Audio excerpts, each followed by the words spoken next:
Hey guys, Rob from Cigar Federation here with you at IPCPR 2016, the Drew Estate booth. But we're going to talk about Debonaire Cigars. Phil Zanghi. Phil, thanks for taking the time, brother. Thank you, brother. Good morning, everyone out there.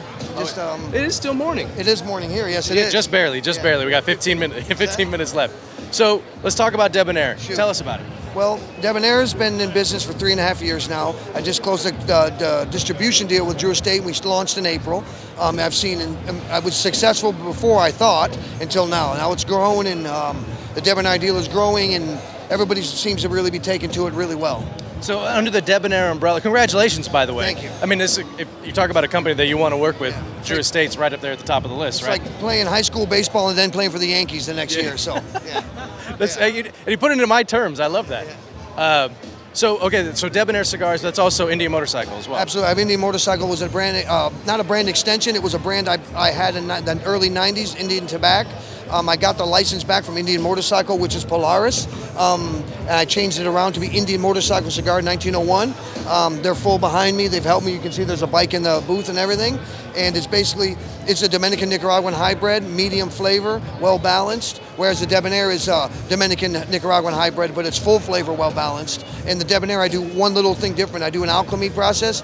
I use distilled water steam to bring out the pesticide residue, fertilizer residue, and basically the essential oils. So it gives it a deep, rich flavor, and there's no aftertaste. So it's a different, more experience. That's why it's a little more expensive, because there's a lot more time I put into it. You know. That's an interesting process. No one does it. I know you don't. Yeah, that's. Yeah. I mean, that's a proprietary idea that came out of you? I mean, how did you? Yeah, I learned because the group I'm with, Duford Holdings, is the main company that we have all these other machine-made stuff, and we make pipe tobacco. We purchased House of Windsor like in 2007, 2006, and I learned a lot about steaming and how you do like primary work. Basically, you steam tobacco going into a band conditioner, it's called, and it brings it from like 11% humidity to 25% humidity. Then you thrash it and pull the center vein out, whatever. But from that, I just slowed that process down, and not in a moving. There's no conveyor belt. Well, I just have it in a stagnant area on a pallet. So what it does is just swells the tobacco to a point, then I flush the room, and I'm not going to tell you all my tricks. Yeah. And that's it. No, that was. And it works, and you'll see it in the tobacco. You see this rich, deep.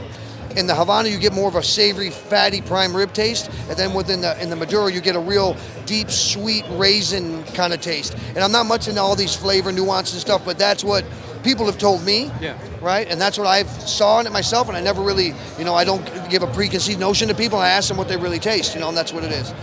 That's awesome. I'm totally intrigued by this process. We're gonna have to get some behind-the-scenes footage of that or something. The Dominican Republic, last time I checked, is open for flights, so We'll have to go check it out. Yeah. Phil, really do appreciate it, man. Thanks for taking the time. Thank you, everyone out there, for the support, and thank you very much for everything you do for our industry, and God bless everyone. Thank you.